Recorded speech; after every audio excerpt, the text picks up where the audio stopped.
온갖 음해에 시달렸습니다. 여러분 이거 다 거짓말인 걸 아시죠? 허풍입니다, 허풍. 누가 나에게 거울을 던질 수 있을까요?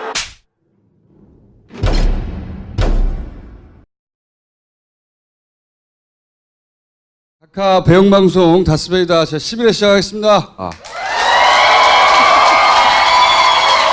오늘부터 제보가 됩니다. 이제 제보가 거기 보면 제보 버튼이 둥둥둥 떠다닐 거예요. 그걸 클릭하면은 다른 사람을 거쳐서 오는 게 아니라 다이렉트로. 네, 잘 진짜 나옵니다. 돼요? 다이렉트로. 아. 이번 주부터 정영식 판사에 대한 제보 받습니다. 댓글 공작에 대한 제보 받습니다. 네. 삼성에 대한 제보도 받아요. 정영식 판사의 가족에 대한 제보도 받고 있습니다. 야 그건 아니야. 왜 아냐? 가족은. 난 다 할 거야. 친인척도 다 받을 거야. 자 죽을 때까지 받을 거야. 네. 가성비 높은 고기 뷔페도 제보 받습니다. 바로 들어가겠습니다. 자. 안녕하십니까. 대한민국의 권력자가 아니라 전략 사기꾼이 되고자 했던 명박이가 인사를 드리게 되었습니다. 감옥에서 나온 삼성국 회장을 보면서 요즘 저는 저 같은 그 자리 내가 대신에 들어가 참고 견디면서 보낼 수 있겠느냐 생각할수록 억울하고 제 처지가 전락스럽게 느껴졌습니다. 삼성국 회장을 초청하여서 이야기를 듣고자 합니다. 머리 숙여 사죄합니다. 회사의 의견은 상관없이 제가 결정을 했습니다. 말씀드리기 송급스럽지만 구 삼성물산과 제일모직의 합병의 대가를 바라고 지원을 했습니다. 이번 사태를 계기로 임직원들이 모자라다고 꾸짖어 채찍질을 철저히 하겠습니다. 너 이름이 뭐지? 정확한 기억은 안 나지만 정말로 제가 잘 모르겠습니다. 이런 미친씨 문을 제끼 뭐라고 질책을 하셔도 제가 뭐 변명할 게 없습니다. 제가 앞으로는 이런 부분 더 철저하게 챙기겠습니다. 실망입니다. 너는 누구냐? 제가 MB 아파트입니다. 점점 등장인물이 많아진다. 너무 복잡해져. 이재용 말 재미있는 거 그걸 엮으면 되는데 저 말만 했어요 진짜. 아까 들으신 얘기 있죠? 제가 기억이 없습니다. 앞으로 잘하겠습니다. 이거밖에 없었던 거예요. 너 이름은 뭐지? 기억이 없습니다. 웃겼어. 오늘 떡을 보내왔어요. 김규리 자, 씨가. 바로 이 떡입니다. 이 떡. 네. 예, 이 떡. 예. 김규리 씨가 떡과 함께 문자도 보내왔는데 아니 문자를- 아직 카카가 가지 않았는데 벌써 떡을 보냈어요. 그러니까 평소에 다스베이들 잘 보고 있다. 예. 위로받던 방송이다. 떡으로는 안 된다. 직접 출연해라 여기에. 예. 자, 우리 김규리 선생, 김민선이었다 김규리로 왜 이름을 바꿨나 해서 제가 여쭤봤어요. 그랬더니 말씀을 많이 못 하시더니 정말 그렇게 이름을 바꾸지 않으면 제가 살 수가 없을 것 같다라고 얘기를 했어요. 댓글 왜냐면- 왜냐면 국정원하고 레드팬 지난주 얘기했잖아요. 그래서 제가 이름을 김규리가 아니라 김윤옥으로 바꿨으면은 누가 시비를 걸었겠는가. 기왕 바꿀 거. 김윤옥이 어떻겠냐. 이런 얘기를 했었습니다. 예. 다음 주는 저희가 설이라서 쉬고 그 다음 주에 3분만 나와주세요. 3분만. 저기 이번 주에 경사가 있었습니다. 경사가 김어준의 뉴스공장이 드디어 청취율 1위를 했습니다. 사실 시사 프로, 뉴스 프로를 해가지고 1등을 한다는 거는 뭐 전에 없었던 일이고 엄청난 일입니다. 최고의 진행자라고 방송인이라고 이제 저는 그렇게 생각하고 있습니다. 네네. 옛날에는 김어준이 그렇게 생각하고 주변에 몇몇이 그랬는데 이제 이거는 공인을 받았다고 해도 과언이 시사방송 아니다. 최초로 예, 네. 종합일이. 전에 없던 일입니다. 네. 손석희의 시선 집중도 1등 한 적이 없었어요. 네. 옛날에. 그러니까 청취율 1위 한 적이 없고 그동안 1위 했던 프로들을 보면은 뭐 여성시대, 지금은 라디오시대 이런 프로. 예. 지난주에 또 며칠 전이었는데 기자상 중에는 가장 권위 있는 상이 한국기자상 시상식이었는데 한국기자상 시상식에서 제가 MB 프로젝트 이명박 저 말 하려고 사건, 그랬구나. 네. 저기 이명박 프로젝트로 한국기자상에 탈락했습니다. 왜 탈락한 줄 알아? 헤어스타일 때문이야. 그 스트레이트 보셨어? 스트레이트? MBC에 다 좋은데 헤어스타일이 시청률 1%를 까먹어 내가 보기에. 나도 상 받고 싶다. 자, 우리가 계속 요즘 쫓고 있는 이 오발단, 예, 시발단이어서 오발단. 요 얘기를 앞으로 계속 할 거니까, 예. 오늘 편을 좀 보시죠. 예. 이분은 뭐냐면은 매크로를 가지고 실험을 해봤어요. 어떤 실험을 해봤냐? 지난 시간에 제가 얘기했잖아요. 문제양, 문제양 프레임으로 몰고 가고 있다. 이분이 이제 문제양이라는 키워드를 넣어가지고 여기에 달리는 악플, 선플, 이 실험을 해본 겁니다. 일단 문제양이라는 단어가 들어가면 다 악플이라고 봐야 되잖아요. 이분은 그걸 거꾸로 뒤집어가지고 과연 추천이 사람이 하는 거냐, 기계가 하는 거냐, 이걸 실험해 본 거예요. 네이버에서 여기 딴지 보시면은- 사이트가 아니라 네이버에서. 그렇죠. 보세요. 뭐 대화하려면 80도 달라더니 재앙아 이게 뭐니 도대체. 이게 이제 악플이에요. 악플. 문제양 프레임이 있다고 그랬죠. 이분은 문제양을 넣긴 넣었는데 문제양, 문재인 재임해라 앙. 영리한 실험을 시작한 거예요. 이게 이제 사람이면 이걸 읽어보고 추천을 안 할 것이고 저 댓글 알바들이 문재양, 재앙이라는 키워드가 걸리면 틀림없이 자기 거를 이 댓글 알바들이 추천을 할 것이다. 사람이 아니라 기계가 한다면. 이런 실험을 영리하게 딱 한 거예요. 그래서 야, 쭉 했더니 계속 그 댓글 알바가 그 뛰어노는 시간에 계속 같이 올라가요. 17, 19 계속 같이 올라갑니다. 계속 같이 올라가요. 25, 오, 야. 24 전혀 상반되는 내용인데 그 반면에 그 가운데 끼어 있는 글 보세요. 변화가 없죠? 그래서 쭉 모아봤어요. 나중에 문재양, 문재인 재임해라 앙. 그 다음에 문재양 안 뒤지나 제이나 그 다음에 재앙아 이런 키워드는 비슷하게 39, 32, 44 올라가고 얘도 35 이렇게 올라가는 거예요. 요렇게. 요 실험을 해본 거. 사람이 보는 게 아니에요, 이게. 자기들이 댓글에 집어넣는 키워드들 그 댓글을 추천을 끌어올리는 겁니다. 사람이 하는 게 아니에요. 야. 그걸 실험한 거예요. 진짜 이거 뭐. 걔네들이 타겟을 하는 키워드가 있다는 거예요. 프로그램을 끌어올리고. 물론 좀 더 종교한 실험도 또 앞으로 할 텐데 또 최근에 이제 저희가 방송하면서 본인이 받았던 제안을 제보한 분이 있어요. 제보가 계속 오네요. 지난 시간에 이 댓글 알바들이 포탈에만 뛰는 게 아니다.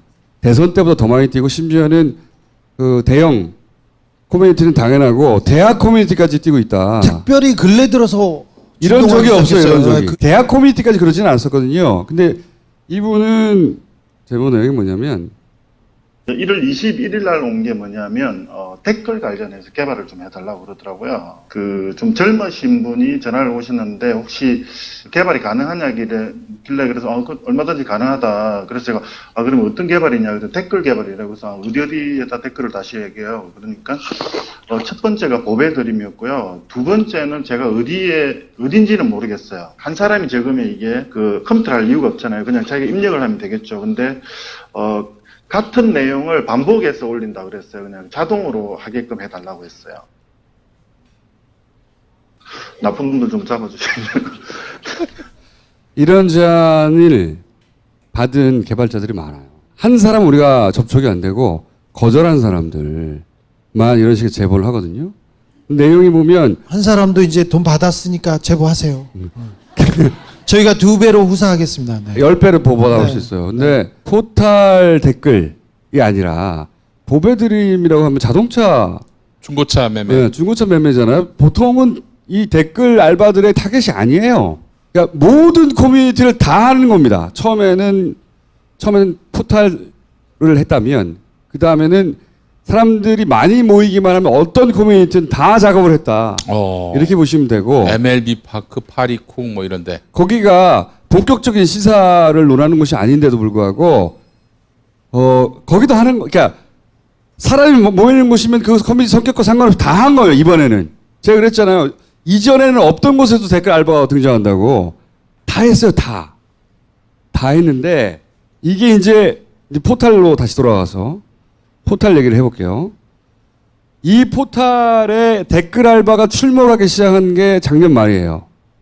이전에 대선 끝나고 잠잠하더니 잠잠했었어요. 잘 생각해 보십시오. 대선 이후에, 대선 때도 그랬고요. 대선 이후에 없어졌던 일인데 한두 그러니까. 달 사이에 갑자기 생겼어요. 엄청나게. 네, 자, 근데 중요한 이벤트가 있어야 되는데 평창이 중요한 이벤트가 아니었거든요. 중요한 이벤트를 굳이 생각하자면 이재용 재판 정도. 확 다시 늘어났네. 한 게 언제냐면 작년 12월입니다. 12월. 한두 달? 한두 달. 작년 12월부터 내가 이 댓글 알바들 또 나타났다. 옵션 열기고 뭐 이런 얘기 시작했거든요. 그게 어떻게 시작됐는지가 첫 출발이 여기에요. 자, 잠깐 보세요. 그때는 이게 그걸 의미하는지 그 계기인지는 몰랐겠지만 이제 되짚어 보는 겁니다. 그 예를 들면 호감순 같은 아주 모호한 알고리즘을 통해 가지고 댓글이 왜곡돼 버립니다. 올해 4월 달에 대선 후보 토론 기사가 난 뒤에 기사 댓글이 막 올라갔어요. 공감 숫자를 비교해 보십시오. 59등의 공감 숫자가 훨씬 많습니다. 공감수에서 일정 비율의 비호감수를 빼는 거예요. 일정 비율이 뭐냐? 그 알고리즘을 공개하지 않고 있는 거죠. 단순하게 공감순으로 배열하면 1등이 저렇게 되죠. 이렇게 좀 대안을 제시합니다. 의장님은 그걸 좀 받아주셨으면 좋겠고요. 정확한 지적이신 것 같고요. 예, 저게 왜 저렇게 나왔는지 정말 가서 정확하게 따져보고요. 예, 반드시 말씀드리겠습니다. 좀 충분히 굉장히 다 공감 가는 말씀이라고 생각합니다. 그렇게 수정해주시고 계획에 대해서는 저희 방으로 다시 보고 예, 그렇게 하겠습니다. 이게 그때는 이게 국감 때거든요. 국감 때. 이 기사도 거의 안 났어요. 네. 관련 기사가. 사람들이 이게 뭘 의미하는지 몰랐어요. 그렇죠. 전문 용어들이. 네이버의 댓글 방식이 어떻게 돌아가고 있는지 보통 사람은 관심이 없어요. 그쵸? 근데 갑자기 등장을 해가지고 이 얘기를 작년 10월 31일 날 합니다. 네, 설명을 드릴게요. 원래 댓글 알바들이 추천을 막 하면 메뉴로 올라가잖아요. 아까 지금 송희경 자유당 의원이 추천 밑에 많은 거 봐라. 그게 추천 많은 게 소위 말해서 자유한국당이 원하는 댓글이에요. 박근혜를 옹호하는. 추천은 많은데 비호감이 높아서 밑으로 꺼진 거예요. 그러니까 댓글을 예전에는 추천만 많이 하면 상단으로 올라가는 구조였어요. 예전에는. 댓글 알바가 날뛸 때. 예전에는 추천 하나 비호감 하나 하면 1 빼가지고 0이 되는 거잖아요. 그럼 무조건 추천만 많이 하면 돼요. 그렇죠? 근데 이걸 바꿔요, 로직을. 어떻게 바꾸냐? 네이버뿐만 아니라 유튜브나 사실은 이런 세계적인 레벨의 댓글이 달리는 사이트들의 로직은 대부분 이래요. 거기에 반감을 표시하거나 비호감을 표시하는 것은 상세를 하는데 더 높은 비율로 상세하는 거예요. 예를 들어서 10명이 추천을 했는데 한 3명이 비호감을 했어요. 그러면 마이너스 3을 하는 게 아니라 가중치를 넣어서. 그러니까 무조건 추천만 많이 해가지고는 댓글 공작이 안 되게 바꿔놨었어요. 이거를. 그리고 네이버 스스로 그렇게 말했습니다. 이것이 세계적인 트렌드고 문제가 없다. 이렇게 하면 소위 이제 그 댓글로 인한 논란이 없어질 것이다. 자기들 이렇게 주장했다고. 이렇게 바꿔놨어. 그래서 추천만 많은 자유당의 지지 성향의 댓글은 밑으로 쭉 밀리고 공감을 많이 받은 사람 많은 글. 추천수도 추천수지만 사람들이 비토하지 않는 공감을 많이 받은 것들이 송단에 올라간 거예요. 그게 여론을 더 잘 반영한다고. 그렇게 바꿔놨었어요. 모르겠지만 우리는 그거 신경 쓰고 살 일이 없죠. 바꿔놨었다고. 근데 갑자기 작년 10월 30일 날 송희경 의원이 댓글 순서가 잘못됐다고 뭐 이런 얘기를 막 하는 거예요. 근데 이 얘기를 대부분 못 알아들었어요. 현장에 있는 사람도. 오로지 누가 알아듣냐? 이혜진만 알아들었어. 그때 이혜진은 저기 국감장에 안 나오려고 모진 온갖 노력을 다 하다가 나왔는데 거의 짜고 친 것처럼. 마치 그 질문을 기다렸다는 듯이. 네. 그러니까 이 얘기는 다 못 알아들었는데 이혜진 등기이사가 일어나가지고 맞다고 그 말이. 그렇게 하겠다고 하잖아요. 그렇게 하겠다고.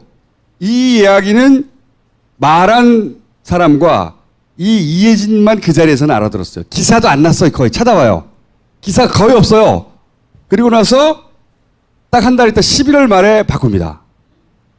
12월부터 댓글이 이상하다고 그랬잖아요. 거기 맨 앞에 옵션 열기라고 하는 내용과 상관없는 메뉴가 있는데 그걸 카피해서 갖다 붙여버린 거예요. 그래서 옛날로 돌아간 거예요. 추천만 많이 누르면 기계로 무조건 올라가게. 이게 왜 댓글 공작이 안 먹히는 시스템이었냐. 댓글 공작을 한다는 게 지금 아까 봤듯이 기계가 한단 말이에요. 사람이 할 경우도 있지만 기계가 한단 말이에요. 추천을 많이 해. 쓰고 막 똑같은 글 여기저기 쓰고 원하는 기사에 원하는 댓글이 최상단에 올라가길 바라며 그런데 이렇게 해가지고 나중에라도 본 사람이 뭐야 또라이 가고 비공감을 눌러 저 밑으로 꺼져버리는 거예요. 작업이 안 되는 거야. 그렇게 해가지고는 만약에 그걸 또 올리려면 또 작업을 해야 돼. 그렇죠? 또 작업 비용도 더 들지만 또 작업도 해야 되지만 가장 중요하게는 내가 원하는 시간대에 이것이 여론이라며 댓글 공작을 상단으로 끌어올 수가 없는 겁니다. 그게 불가능했던 거예요. 이런 로직 때문에. 그런데 네이버가 이런 로직을 만들면서 스스로 자랑한 게 있거든요. 스스로. 이게 세계적인 트렌드다. 이렇게 하는 게 맞다. 문제가 없다. 비공감에 가중치를 더 주는 게 맞다. 자기들이 계속 주장해왔다고. 갑자기 뒤집어야 되잖아. 그냥 뒤집을 수가 없잖아요. 그러니 자유한국당에서 한마디 해주고 이해진 나가가지고 받아주고 바꾼 거예요. 네이버는 아시다시피 삼성벤처에서 시작된 회사고요. 네이버의 이해진 그 사실상 오너고 CEO는 지금 안 하고 있는데 네이버 등기사여서 자기가 회장이 아니라고 계속 물러나 있는데 재벌 총수 아니라고. 네. 저분의 아버지가 삼성가에서 임원을 하신 분이에요. 그래서 삼성 패밀리예요. 그래서 삼성과 엮여 있다고 볼 수 있고 그다음에 보수 언론과 깊숙이 관계가 있다고 볼 수 있고 오랫동안 추정해 왔는데 확신하면 안 됩니까? 네. 현재 수과 추정하는 뭐 정황이 많이 있어요. 수사를 하면 의지가 있으면 충분히 해낼 수 있을 것 같아요. 네. 저기 분당 경찰서 말고 네이버는 누구보다 잘 알고 있어. 이렇게 바꾸면 네. 댓글 공작이 과거처럼 난무하게 된다는 거. 저분이 저렇게 얘기하시는 분이 아니거든요. 그런데 저렇게 기다렸다는 듯이. 네. 정확한 지적이십니다. 그렇게 바꾸겠습니다. 충분히 공감하고 그렇게 검토해 보겠습니다라거나 아니면 원래 네이버가 해왔던 대로 하자면 이거는 이렇게 한 이유가 있습니다. 설명해야 되잖아요. 이 댓글 정책 이거 하나가 그냥 그 말이 일리가 있습니다. 그래서 바로 바꿀 수 있는 그렇게 간단한 문제가 아니에요. 오랜 세월 네이버가 축적해온 노하우가 담긴 댓글 그 로직을 만들어 놨다가 갑자기 바꾼 거예요. 그냥 한마디 하니까 맞습니다. 바꾸겠습니다. 이렇게 해버린 거예요. 이게 정상적인 리액션 이런 거거든요. 무슨 말씀인지 충분히 알겠는데 그렇게 해봤었는데 이런 문제가 있어서 우리는 이렇게 해왔습니다. 이게 정치권 압박이면 그러면 검토해 보겠습니다. 이렇게 해야 되는 거예요. 자기들이 주장한 걸 일거에 뒤집어 버린 거예요. 그냥 그 직전까지도 네이버의 공식 입장은 이런 거였어. 말씀드렸다시피 이게 맞다. 이게 세계적인 트렌드다.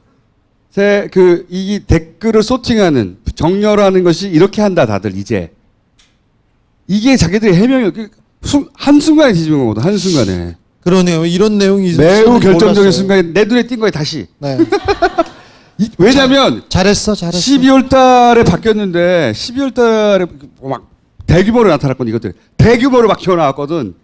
뭐가 있어야 될 거 아니에요. 그걸 그 직전에. 준비해놨던 거죠. 그러니까 뭔가 바뀌었을 거다고 뒤져보니까 이때 이렇게 바뀌고 10월 31일 날 이 말을 하고 11월 30일 날 바꾸고 12월부터 본격적으로 돌아간 거예요. 이게 기본적으로 네이버는 피해자가 아니에요. 그럼요. 밑에 애들은 모르겠지. 아니요. 네이버는 진짜 저열한 언론 공작단이기도 합니다. 지금. 네. 포괄적으로 공범이라고 보고서는 적어도 한성숙 현재 네이버 대표는 모를 수가 없다. 그리고 한성숙 대표가 최근에 이런 그 네이버에 대한 어떤 주목과 질책에 대해서 이 또한 지나가리다라고 했다고 저는 들었어요. 예. 안 지나갑니다 이번에는. 네가 좀 해줘봐. 어떤 걸? 네이버한테. 네이버 보고 씨부랄 이러라고? 야 그건 안 돼. 그건 안 돼. 아니야 괜찮아. 난 싫어. 안 해. 왜? 네이버한테 어떻게 씨부랄이라고 해요? 그럼 사람이 아니잖아 네이버는. 그럼 뭐라 그래? 이혜진한테 하면 되지. 너무 돈이 많아. 너무 돈이 왜 못하냐? 네? 비싼 변호사 쓸 거 아니야. 나 안 해, 못해. 이재용 풀려난 거 봐. 나 집어넣는 거 이거 아니야. 이혜진한테는 한마디 해야지. 한마디 해. 한마디 해줘. 점잖게 해 그럼 점잖게. 예. 왜 그러셨어요?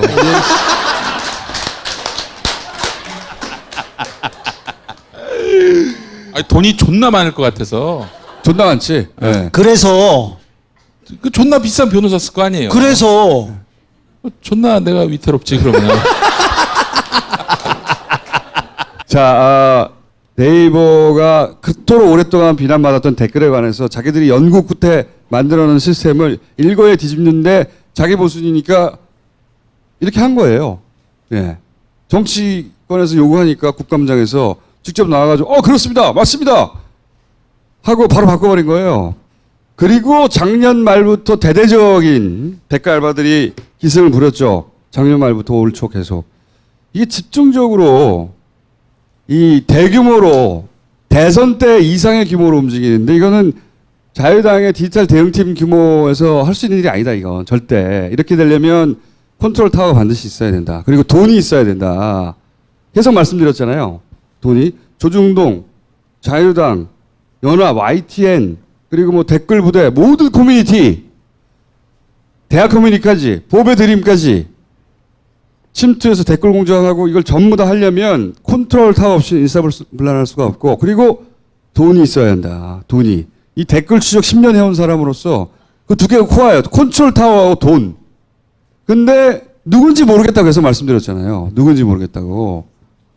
저는 다시 이제 쭉 복귀를 해보면 어떤 식으로든 이제 삼성이 연루됐다라고 의심할 수밖에 없다.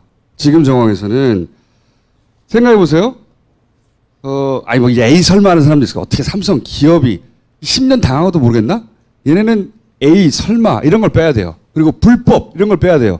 불법과 에이 설마에서 머리를 쏙 빼고 나서 그게 없다고 생각해봐요. 그 이재용 부회장이 석방됐는데 제일 필요한 게 뭐였겠어요? 여론. 분위기야, 분위기. 분위기의 반전. 법이 아니야. 법은 구워 삶을 수 있어. 얼마든지. 필요한 거는 판사도 겁먹지 않을 정도의 분위기. 또 풀려나도 그렇게 욕먹지 않을 정도의 분위기. 정부 지지도의 하락. 정부가 제대로 못한다. 이 분위기가 필요하거든.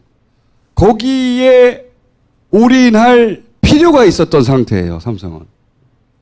저는 삼성이 어떤 식으로든 관여했을 수 있다고 강력히 의심하는 모입니다. 제가 그 작년 그 2월에 이제 이재용 씨가 구속됐잖아요. 그 구속된 날 제가 자유한국당에 입당을 했습니다. 네. 이제 그날에 이재용 구속 소식을 다음 뉴스에서 봤는데 추천수 앞에서 1위부터 10위까지 아마 다였을 거예요. 한두 개 빼놓을 수도 있는데 무슨 내용인지 아십니까? 아니 죄는 박근혜가 지었는데 왜 저분이 점점점. 이건 난 보면서 이게 하나의 어떤 실마리가 될 수도 있는 거 아닌가 그런 생각도 들었고요. 그날 내내 실검 1위가 저였거든요.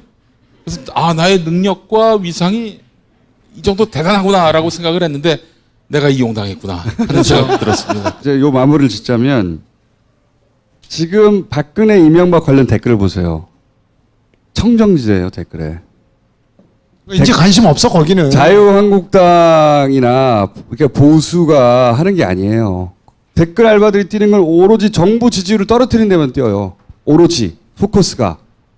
그 떨어지면 같이 이득을 볼 뭐 자유한국당이나 보수 매체들이 그 같이 끼어 있을 뿐 그들의 전직 대통령을 보호하기 위해서 뛰는 게 아니에요, 이게. 진짜 우리나라의 주인은 이재용이라는 게 보입니다.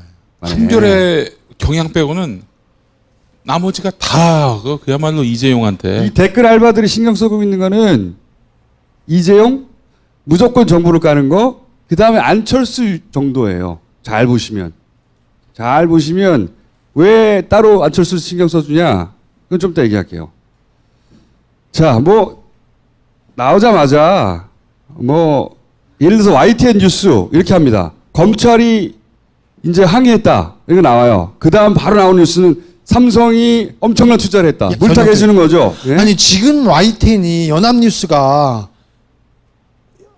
지금껏 그랬어요. 지금껏 그랬는데 시대가 바뀌고 이제 새 시대에 이제 언론의 역할을 해야 되는데 아직도 저러고 있어요.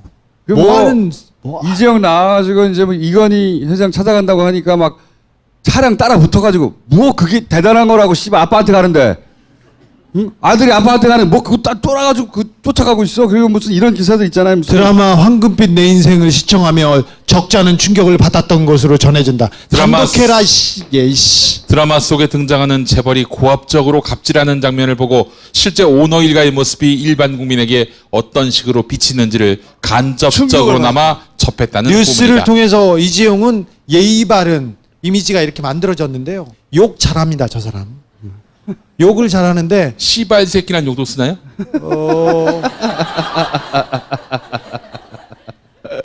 그런 단어를 씁니다. 그런 단어를 쓰는데 회의를 하다가 할아버지 같은 아버지 같은 임원한테 그런 얘기를 씁니다. 씨발 새끼야 이렇게?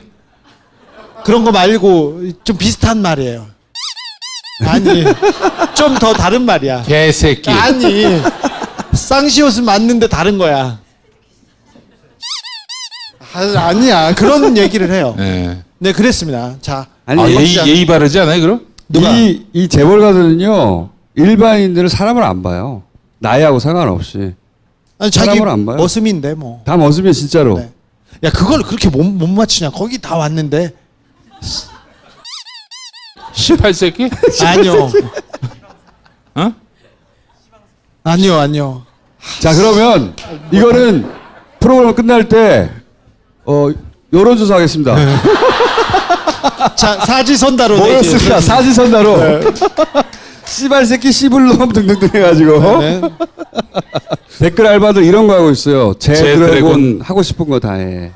미친 새끼. 문은표 탄핵되면 이재용 대통령 후보 나와. 신사업 신수종 우선 사업. 매출.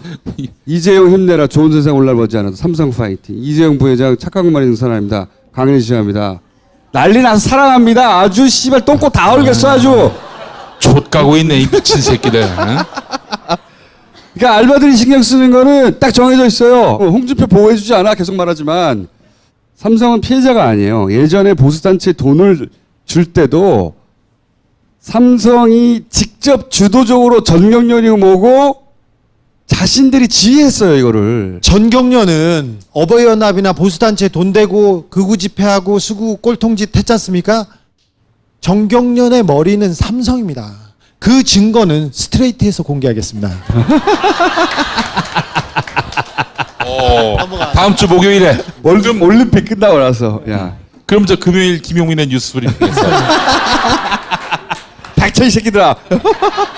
삼성이 자꾸 피해자 코스프레 하는데 삼성이 이런 극우보수단체 지원을 할 때도 주도적으로 했어요. 피해자가 아니에요. 지휘했어요 사실상. 사실상 삼성한테 다 보고를 합니다. 장충기가 대관 정보 업무를 하는데 장충기한테 청와대에서 정보 보고를 하고요. 국정원에서 정보 보고를 하고 검찰 법원에서 다 합니다. 그리고 지시를 받아요. 그런 데입니다.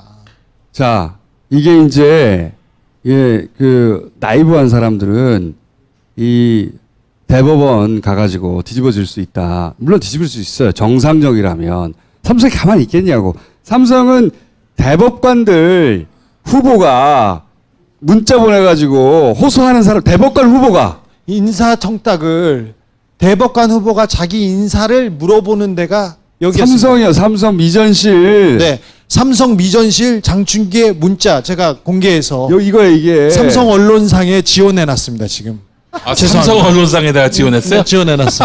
그러니까 장충기 문자권으로. 이 대법관들 중에 지난 진원 파일이라고 소위 이제 국정원장이 댓글 공작을 지시했다고 하는 결정적인 증거가 되는 진원 파일, 이거 증거 능력이 없다고 다 뭉개트리는 사람들, 대법관들, 그 사람들 중에 절반이 아직도 남아 있어요. 여전히 대법관이 남아 있다고. 대법관 거의 대부분 남아 있고요. 올 8월에 좀 많이 바뀝니다. 그리고 그 사람들 하나 하나도 우리가 졸라 감시해야 돼. 이제부터는 삼성하고 무슨 뭐 없나? 삼성의 사돈의 팔촌이라도 엮여 있는지. 다시 수감되고 싶겠냐고. 네. 이렇게 어렵게 나왔는데. 자. 걔네가 빠져나오기 위해서 이렇게까지 했는데. 이거는 탈옥이에요. 탈옥이에요. 대법관. 총만 안 들었지. 법. 또는 뭐 설마 이런 생각하면 안 돼요. 네. 이쪽 애들은 그런 게 없어요. 우리 항소해가지고 2심 재판 받아야 돼. 아, 또 항소 씨발. 6년 해가지고 1심 받았는데 네. 또 씨발 또 갑시다. 네. 90만 원 그냥 낼게. 아니 그래도 해야 돼. 낼게. 어쨌든 삼성 잘 봐야 됩니다. 자, 삼성. 근데 저는 또 한 가지 궁금한 게 있어요. 마지막으로 얘기하자면 이게 머리들이 다 잡혀갔잖아. 이전실이 머리 굴리는 애들이란 말이야. 그리고 이재용이 잡혀가 있잖아요. 국정원이 같이 댓글에 뛰나? 뛰어요. 그리고 오비들이 뛰나? 이런 얘기 했잖아요. 아, 삼성 오비도 다시 찾아보자. 오랜 경험을 갖춘 위기에 삼성 오비들이 있지 않습니까? 저는 국정원 오비를 뒤져봐야 되는 것처럼, 왜냐하면 현역에 뛰고 있던 최고 대가리급들이 작전 짜는 애들이 잡혀간 거거든요. 손발이 묶인 거거든요. 결정해 줄 사람이 없어요. 이럴 때 이쪽의 머리는 어떻게 돌아가느냐?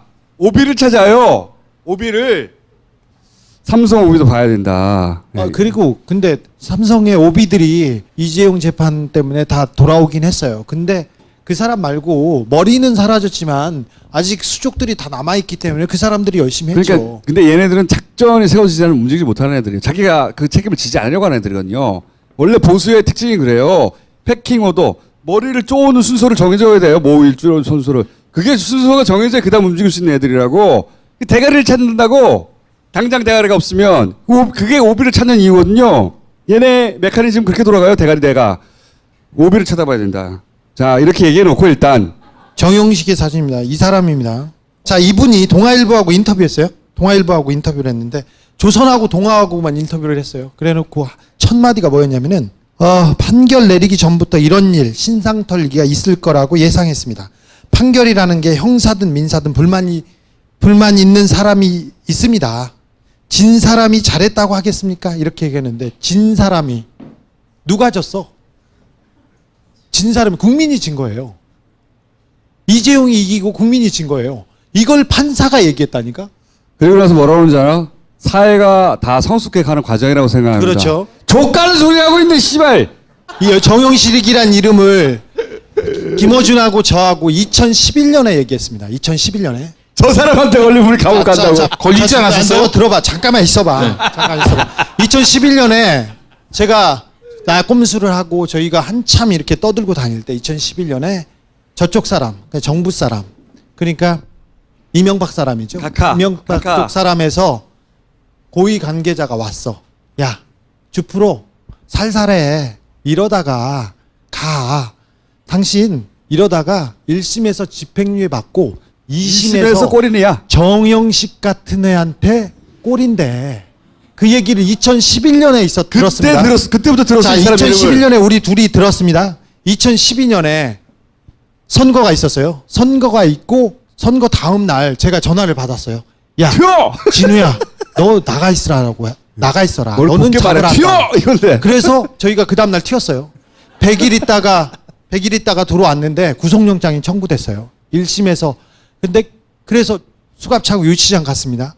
겨우겨우 무죄를 받았는데 2심 재판 판사가 정영식이었어요. 그래서 제가 정영식이야, 우리 죽었어. 좋겠다! 그래가지고 이렇게 있는데 우리 감옥 간다. 그 당시에 또 다른 판사 동기가 하나 있었어요. 한명숙이었습니다. 한명숙 총리한테 전화를 연락해가지고 우리가 밥을 먹으면서 총리님 도망가. 왜? 이 사람 또라이야. 그래서 이 사람한테 무조건 가서 유죄야 그랬거든요. 무조건 우리가. 우리는 구속될 거예요. 그래서 그랬더니 한 총리가 얘 죽이잖아, 걱정해. 우리는 완벽하게 이겨놔서 괜찮아. 실제로 그 1심 변호사들도 아무도 생각 못했어요. 아무도. 자, 그런데 말도 안 되는 재판이었거든. 말도 안 돼. 우리는 2011년부터 듣고 있었거든, 이 이름을. 이 사람한테 걸리면 좋다는 그래서 거야. 이 한 총리는 완벽하게 무죄를 받았잖아요. 자신하고 그냥 그래서 간 거예요. 자신하고 갔다가 징역 2년 받았습니다. 징역 2년 받았습니다. 이번에 판결을 내린 형사고법 13부인가요? 13부는 이번에 새로 생겼어요. 새로 생기고 정영식이 왔어요.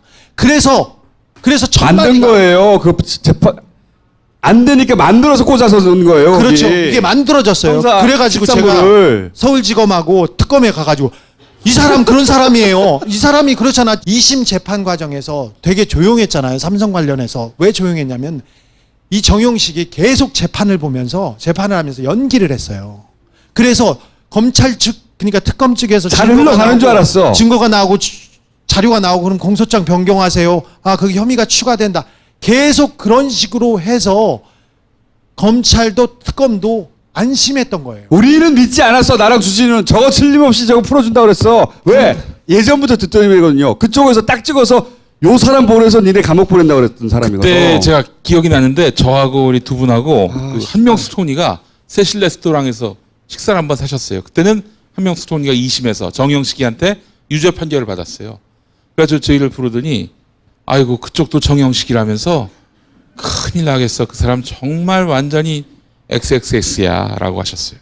근데 결국 법원 인사로 인해서 기적적으로 2심 재판장이 우리는 바뀌었어요. 왜냐면 또 이것도 조금 이상한데 재판 과정에 원래는 박근혜 1심 재판부가 이재용 재판부보다 훨씬 먼저 잡혔어요. 최순실 선고도 먼저 잡혀 있었는데 최순실 선고를 미루고 이재용 선고를 왜 그런 줄 땡겼어요. 알아요? 올림픽 전에 해결하고 올림픽에 묻으려고 하는 거예요. 그리고 이재용 재판을 따라서 박근혜도 최순실도 가는 겁니다.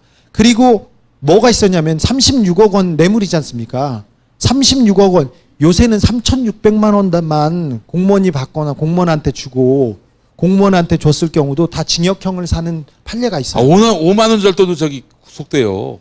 그리고 안종범 수첩 모든 재판에서 인정해서 감옥에 갔어요. 아니 거기만 인정 안 해줘. 거기만. 얘만 인정을 안 했어요. 이걸 어떻게 믿어?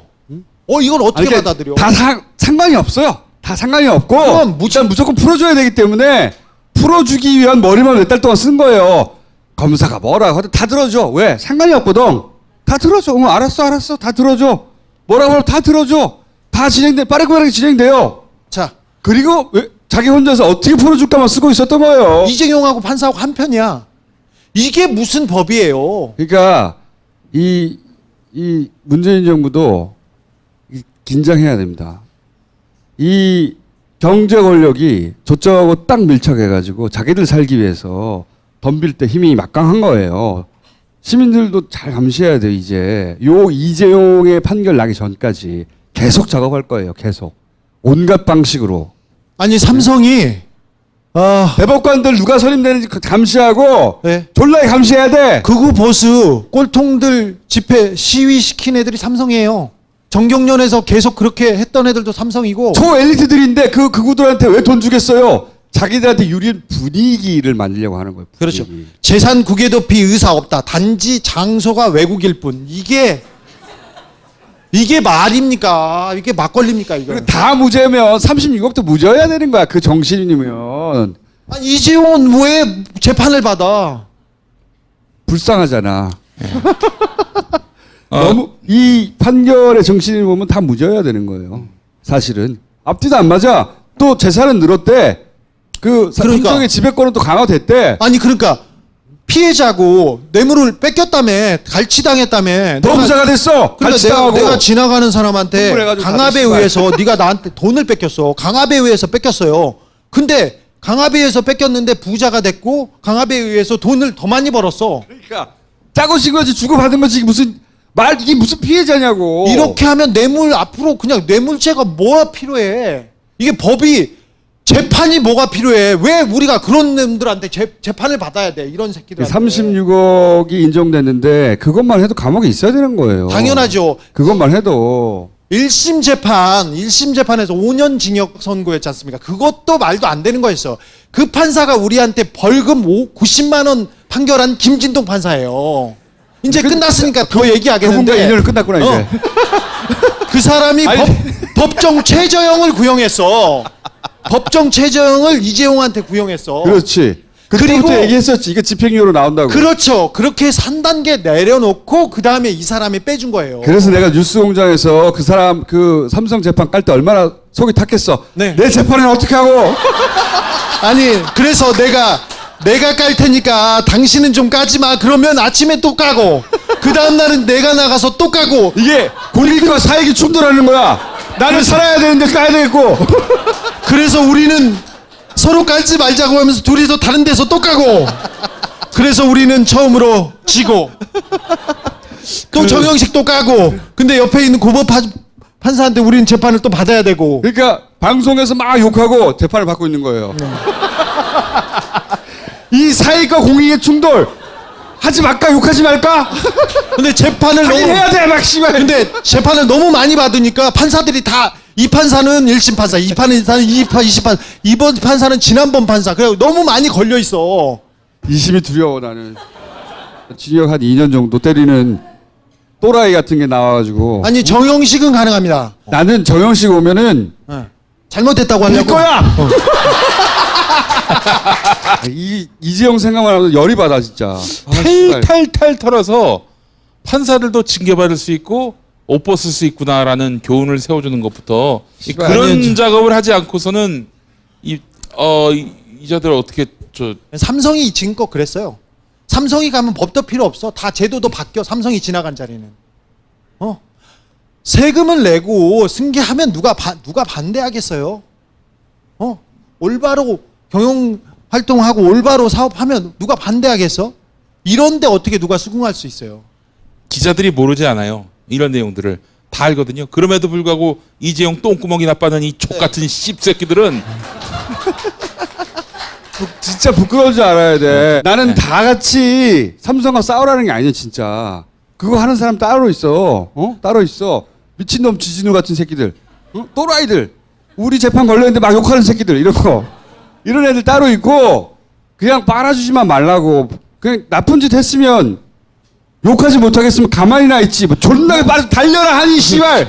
이재용 달려라. 이재용 앞만 보고 달려라. 달려라 하니 씨발. 아니 지금 뭐 2개 신문 빼놓고는 다 그런 너무 논조 아닙니까? 부끄러워. 요새 MBC 잘하고 있어요. 네, MBC 잘하고 있어. MBC 뉴스 달라졌습니다. MBC 스트레이트는 보도국에서 만들고 있습니다. 야 스트레이트 다 좋은데 미장원을 바꿔 그렇잖아요. 아니 안 해서 그래. 내가 안 할. 저도 나가자마자 정우성 씨한테 정우성 씨한테 김일성 형한테 문자가 왔어요. 문자가 와가지고 머리를 바꿔라. 뭐 머리 얘기하더라고 첫 마디가. 나도 보자마자 꺼버렸어. 에이 씨발. 못 보겠다. 내용 뭐 대충 다 알겠고. 한편으로 나는 삼성이 그러는 거는 살아나려고 그러는 거다 지들끼리. 언론은 뭐냐고 그 광고 좀 받아보겠다고. 아이 저또 씨발. 그러니까 좀 가난하게 살면 되잖아. 입이나 닫고 있든가 그냥. 광고 받고 싶은데 부끄러운 게 뭐야. 욕하면은 광고 안 주면 입이나 닫고 있든가. 달려라 하니 씨발. 아유 족 같은 새끼들 진짜. 그 조선일보가 말이죠. 최저임금 인상 때문에 우리나라 중소기업 다 망한다고 했죠. 이 조선일보 기자들이 말입니다. 자기들 월급 적다고 인상시켜달라고 지금 그러고 있어요. 이 씹새끼들아 2017년 최저임금 받아 이 개새끼들아. 족같은 새끼들. 어떻게 용민이는 욕할수록 사람들한테 사랑을 받고. 아이 씨발 새끼들 아니야. 2018년 뭐 무슨 만 원도 안 되는 저 최저임금도 그것 때문에 나라가 망한다 이지랄 떨면서 지들은 최고임금을 받으면서 그거 더 올려달라고 이 개새끼들. 조선일보에서 제일 갑이야. 딴 데는 뭐 이거 이제 달려라 한이라든가 매진하라든가 앞만 보고 매진하라든가 재판부의 판결을 존중한다든가 요 정도 해. 조선일보는 아니 피해자를 범죄자로 만들었단 말인가? 그렇죠. 이 미친 새끼들이 진짜 족 같은 새끼들, 이 씨발 새끼들. 더 욕해 더. 너 이 씨발 새끼들 저기 나와. 내가 금요일날 갈 테니까 이 씨발 그 앞에서 현피 떠 이 개새끼들아. 맨날 이 새끼는 금요일날 나오래. 토요일날 업데이트 되니까. 나는 삼성을 이 댓글로 잡을 수 있다고 생각하진 않아요. 걔네는 더 잘 빠져나올 거라고 생각하는데 그래도 이 얘기는 해야 되겠어요. 계속. 틀림없이 직관적으로 관련이 있는 것으로 나는 강력하게 추정한다. 네. 이명박 대통령은 다 됐습니다. 이제 이명박 뽑히는 춘3월에 다 보내고 내가 이제 그만하려고 했는데 이재용은 한번 해보겠습니다. 저기 야 이제 좀 쉬자. 이제부터 이제 뭐 쉴 데가 없어. 아니 그러니까 나 머리가 아파가지고 좀 쉬었다가 한결나하고 막 타이레놀 몇 개를 먹었는데도 10개 먹었는데도 안 가라앉아. 저기 나도 진짜 열받아. 이거는 쉬려고 사실 그랬는데. 박근혜를 보내고 사람들이 새 시대를 열려고 한 거거든요. 진짜. 그래서 문재인 잘해보라고 한 거예요. 그랬더니 뚝 뛰어나와가지고 똥볼 확 뿌리는 거야. 지 혼자 살라고 지 혼자 살라고. 삼성은 잘 나가고 있었어요. 장사 잘 되고 있어. 망하는 게 아니야. 오로지 이재용 혼자 살라고. 이재용이 뭐라고 씨발 돈 막는 것밖에 없지. 이재용 혼자 살라고 나라에 똥볼 확 뿌리는 거야 지금.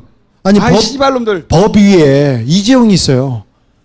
국민연금은 국민들이 노후를 책임지려고 조금씩 모아둔 돈이에요. 국민의 이익이 가장 우선인데 우리 국민연금의 우리나라의 국익은 이재용의 이익이었어요. 삼성의 이익도 아니었어요. 이게 그러니까 삼성하고 이재용은 다른 거예요. 채용아, 이 개새끼야. 이재용 하나 살리자고 이런 거 한 거예요. 다 떼거를 몰러 들어가가지고 막 나라를 망치려고 이 지랄을 하고 있는 거예요. 정영식을 2011년에 들었던 이름이에요. 근데 정영식이 이번 재판을 놔두고는 계속 연기를 했어요. 계속해서 증거가 쌓이고 오히려 검찰 측 특검 측 이재용의 죄는 쌓여갔어요. 2심에 그분이 오실지도 몰라. 괜찮아. 가자고 해보자고. 나 그래놓고 막 운다 나중에. 전혀 안 그래. 누가 그래? 자, 무슨 얘기했지? 저도 욕한 기억밖에 안 나네. 다스베이다 끝나고 나서 그러면은 이재용을 헌정해야 됩니까? 씨발. 나중에 생각해. 나중에 일단 각하 먼저 보내고. 진짜 이거 좀 쉬고 싶었는데. 우리는 이거 그만하고 싶어. 그러니까 이런 거 안 하고 싶거든 이제. 나도 지상파 나가가지고 떵떵거리며 있고 싶거든. 아 씨발. 야, 나 지상파 안 나가거든. 조선일보 이 개새끼들 금요일날 현필다 이 씹새끼들아. 너 SBS 금요일 날 하잖아. 오전이라고 특정해줘. 금요일 오전이야 이 씹새끼야. 토요일날 나오지 마. 자 1부는 여기서 끝내도록 하자. 아씨. 자 여기서 1부 끝내고 잠시 후 2부에 다시 뵙겠습니다. 예.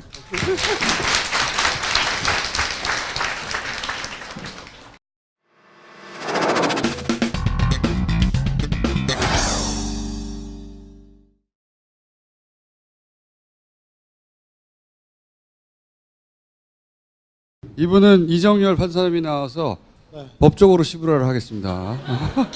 판사님이 지금 화나가지고 지금 위에서 잠깐 나갔어요. 씨발로 막 그러면서 판결을 혼자서 읽으면서 사석에서 얼마나 욕을 하든지 판결문을 보더니 이런 씨 하면서 나가셨어요. 담배 피고 있어요. 열받아가지고. 오전에 저희가 이제 어제 여론조사를 했어요. 참여인은 10,000명이 이런 큰 여론조사, 10,000명? 예, 이런 큰 여론조사가 있어. 요새 저기 뭐지 대통령 여론조사도 1,000명이야. 1,000명인데 10,000명이야? 10,000명 여론조사. 에이, 이건 샘플링이 될 수가 없어요. 누가 모르냐 그거 이 새끼야. 10,000명 여론조사 결과 욕해버려. 아니, 욕해버려. 김어준 그 1등 조사는 3,000명 샘플이었어요. 야 욕해버려 그거 다. 3,000명을 어떻게 믿어? 그렇지. 0점 넣으면 의외로 무기가 제일 많아. 아마도 사형보다. 사람들 관대하네. 아니, 사형 범죄가 아닌 것쯤은 아시지. 자, 5년도 0.8% 있어요. 이분들 다스베이다 보지 마시고요. 자, 무기 43.4%, 아마도 사형 36.5%. 저거 좋네 저 옆에. 3조 이 댓글 달기도 있거든요. 2,300년 복이 없다. 50년 녹조라 때. 오늘은 저거 하기로 했지. 이재용이 평소 직원들에게 쓰는 욕. 1번이 뭐였지? 씨바. 간반 임원한테 쓴 욕. 임원한테. 아버지 뻘 되는 사람한테. 네. 이재용이 아버지 뻘 임원한테 쓰는 욕. 시발놈. 시발놈. 씨바. 씨브랄. 십새끼. 그 중에 있습니다. 요거 4개 중에 하나 하는 것으로. 어떤 걸 써도 야. 이정열 판사님을 모시겠습니다.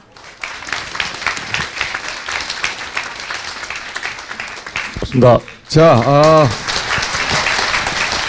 판사님, 정영식 아세요? 정영식? 몰라요. 아, 계실 때 전혀 몰랐어요? 예, 전혀 몰랐습니다. 우리는 2011년부터 알았는데. 자, 이재용 2심 판결을 법리적으로 해설할 수 있을까, 과연? 아, PPT가 있습니까? 아니 이게 법리적으로 가능한가요 해석이? 할 수 있는 만큼은 해봐야죠. 네 그래. 쉽지는 않을 겁니다. 아, 있군요. 보도자료. 저기 사전에 좀 말씀드리고 싶은 게요. 이게 판결문을 비공식적 경로로 제가 입수를 했는데 입수한 게 한 1시간 전쯤이에요. 그래요? 그래서 한 번밖에 못 봤는데 164장인가 그렇습니다. 근데 나름 판사 생활 20년 가까이 했는데 한 번 봐서 이해가 안 됩니다. 일단은 말이 안 되는 부분만 몇 가지 짚어주시고 예. 또 나오시면 되죠. 예. 집중적으로 욕해주세요 그냥. 예.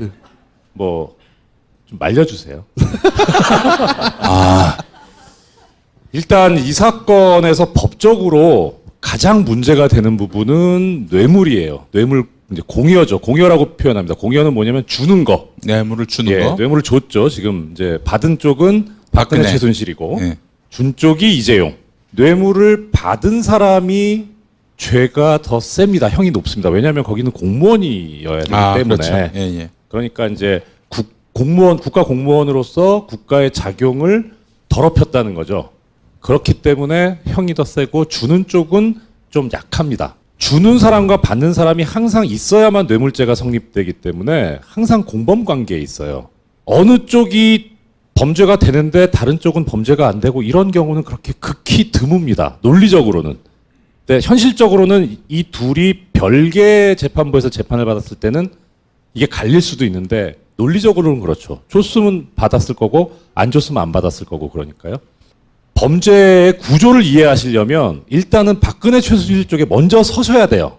근데 그쪽에 섰을 때 지금 그러니까 뇌물을 받은 쪽 입장에서 보면 준 쪽은 뇌물공여죄 하나인데 받는 쪽은 두 가지 법조문이 적용됩니다. 하나는 단순한 뇌물수수가 있고 또 하나는 제3자 뇌물수수가 있어요. 예컨대 제가 공무원인데 제가 뇌물을 직접 받은 경우 요건 단순 뇌물수수입니다. 근데 제가 받지 않고 쟤한테 주세요. 제3자가 받았잖아요. 제3자 뇌물수수입니다. 그러니까 박근혜가 직접 받으면 단순인데 네. 최순실이 이제 받았으니까 이거는 제3자 뇌물. 그러니까 거기서 또 좀 갈려요. 삼성 쪽에서 주장했던 그겁니다. 박근혜 쪽에서도 계속 얘기했잖아요. 나는 돈 한 푼 안 받았다. 그럴 수 있어요? 손실이가 다 받았습니다. 그래서 삼성 쪽에서 주장한 게 뭐냐면 이 두 죄에 뭐가 차이가 있냐면 단순 뇌물수수가 아니고 제3자 뇌물수수인 경우에는 부정한 청탁이 있어야 됩니다. 부정한 청탁이 없었으면 죄가 성립이 안 돼요. 근데 뇌물수수는 부정한 청탁이 없어도 성립이 됩니다. 가장 이게 큰 차이예요. 그런데 지금 최순실이 다 받아갔으니까 최순실 제3자잖아요. 공무원이 아니잖아요. 그러니까 당연히 삼성 쪽에서는 제3자 뇌물수수죄가 적용돼야 된다. 이 부분에. 왜 이게 단순 뇌물수수냐 하니까 나온 얘기가 뭐였냐면 경제적 공동체다. 얘네는 한 패키지다. 그러니까 최순실이 받은 건 박근혜가 받은 것과 동일하다. 이런 얘기가 거기서 나온 겁니다. 단순 뇌물수수를 하려고. 그 부분이 뭐냐면 승마 지원 부분이에요. 법인이잖아요. 재단 법인이잖아요. 그러니까 거기는 이게 공동체가 안 됩니다. 그러니까 완전 제3자예요, 여기는. 그래서 여기는 부정한 청탁이 필요한 겁니다. 그래서 쟁점이 뭐냐면 부정한 청탁이 있었다라고 하면 통으로 뇌물죄가 다 돼요. 없었으면 단순 뇌물수수는 문제가 될 수 있어도 제3자 뇌물수수는 문제가 안 됩니다. 이 판결에서 지금 문제가 된 게 그겁니다. 제3자 뇌물수수죄 부분을 판단하려고 보니 부정한 청탁이 있어야 됩니다. 부정한 청탁이라는 걸 특검 쪽에서 뭐라고 주장했냐면 경영권 승계를 하는데 도와달라 라는 청탁이 부정한 청탁이다라는 겁니다. 문제는 그럼 그 청탁을 언제 했느냐? 이게 안 나와요. 사실. 안 나오니까 1심에선 요걸 유죄로 인정하면서 뭐라 하냐면 포괄적으로 묵시적으로 부정한 청탁을 했다라고 갑니다. 근데 항소심에서는 이거를 깬 거죠. 그런 거 없었다. 뭐 그럴 수 있어요. 저는 개인적으로 법적으로는 그럴 수도 있다고 봐요. 근데 문제는 뭐냐면 어떻게 그럴 수가 있어요? 그러니까 법적으로. 근데 여기서 문제가 뭐냐면 부정한 청탁이 없었는데 돈이 갔다라고 하면 그 부분 무죄는 되지만 형을 깎기가 어려워요. 왜냐하면 형을 깎으려면 양형위원회에서 나온 기준 중에 돈을 준 사람이 수동적으로 저쪽에서 요구해서 수동적으로 줬다는 이 요건이 필요합니다. 그래서 청탁 자체를 날려야 됩니다. 그럼 뭐가 필요하냐? 그럼 청탁을 안 했다가 돼야죠. 청탁을 안 하려면 당연히 전제로 현안이 없어야 됩니다. 현안이 있는데 청탁을 안 한다는 건 말이 안 되니까 현안을 날려버려야 됩니다. 그 현안이 뭡니까? 승계 작업이죠. 그래서 승계 작업이 없었다까지 갑니다. 미친 거지 그러니까 완전히. 미친 거죠. 완전히. 아니 승계 작업이 있었는데 왜 없었다고 그것 하죠? 때문에 그런 거예요. 형을 깎으려고. 자, 그러면 병을 깎으려다 보니까 이제 무리수를 두고 무리수를 둔 거죠. 그래서 모두가 다 알고 있는 승계 작업조차 없었다고 해야 되는 거로. 그렇죠. 그렇게 된 그걸 거죠. 깎으려고. 이 판결의 가장 큰 모순점은 뭐냐면 부정한 청탁이 없었다라는 걸 가하려고 승계 작업을 날려버리고 나니까 최순실 정유라한테 지원한 돈 이걸 왜 줬는지가 지금 설명이 안 되는 거예요. 현안이 없잖아요. 거기 왜 줘요? 이게 가장 큰 모순이에요. 이 판결에. 최순실이가 예를 들어 칼로 돈 내놔. 뭐 이런 거라도 있으면 뭐 참 좋을 텐데 그런 것도 없고. 그러니까 그렇게 되면 피해자잖아요. 일단. 그렇죠. 예. 이제용이. 그렇죠. 그 판결문에 지금 이렇게 나오던데. 이제용이 피해자로 돼 있는 거 아닙니까 지금? 그렇죠. 그 레이저란 말은 판결문에 안 나오던데 레이저를 쏘니까 그걸 맞고 돈을 확 내놓은 거 아니에요. 돈을. 그렇죠. 네. 이 판결의 주심이었다면 저는 이렇게 썼을 것 같아요. 청탁은 했다. 했는데 어떤 청탁을 했냐 하면 명시적으로 도와달라는 청탁을 한 게 아니라 우리가 이런 승계 작업을 하려고 하는데 박근혜 씨가 강력한 권한을 가진 대통령이니 자기 권한을 이용해서 태클을 걸 수가 있으니까 태클 걸지 말아주세요. 아주 소극적인. 예. 방어적으로. 그러니까 방해하지 마라. 그런 청탁을 했다. 그럼 이건 부정한 청탁이 아니니까 제3자 뇌물수수는 안 됩니다. 대신에 형을 못 깎죠. 그러니까 형을 깎으려고 승계자 그러면은 이쪽에서도 뇌물수수가 얘기가 되잖아요. 그런 청탁을 하면서 직접 승마 지원을 했다면 말이 되거든요. 그러니까 이제 우리 이정렬 판사님이 만약에 내가 정형식이고 또 그런 젖 같은 판결을 낼 수밖에 없다면은 그렇게 냈을 것이다라는 그렇죠. 말씀이죠. 만약에 한다면 정말 어쩔 수 없어 이렇게 쓰게 된다면 예. 그 지금 최종적으로 이 항소심에서 인정한 범죄 사실에 그렇게 나와요. 동기가 제가 그냥 거칠게 표현해서 근데 그 얘기가 나옵니다. 이 권한을 이용해서 태클을 걸 수 있으니까 네. 그거를 모면하려는 목적으로 돈을 줬다 이런 식으로 나와요. 그러니까 그렇게 구성은 하려고 했었던 것 같아요. 그러다 보니까 지금 문제가 됐던 게 이제 자. 뇌물수수하고 뇌물수수 쪽 뇌물 공유하고 제3자 뇌물수수 쪽 뇌물 공유하고 이게 아구가 안 맞아 버렸어요.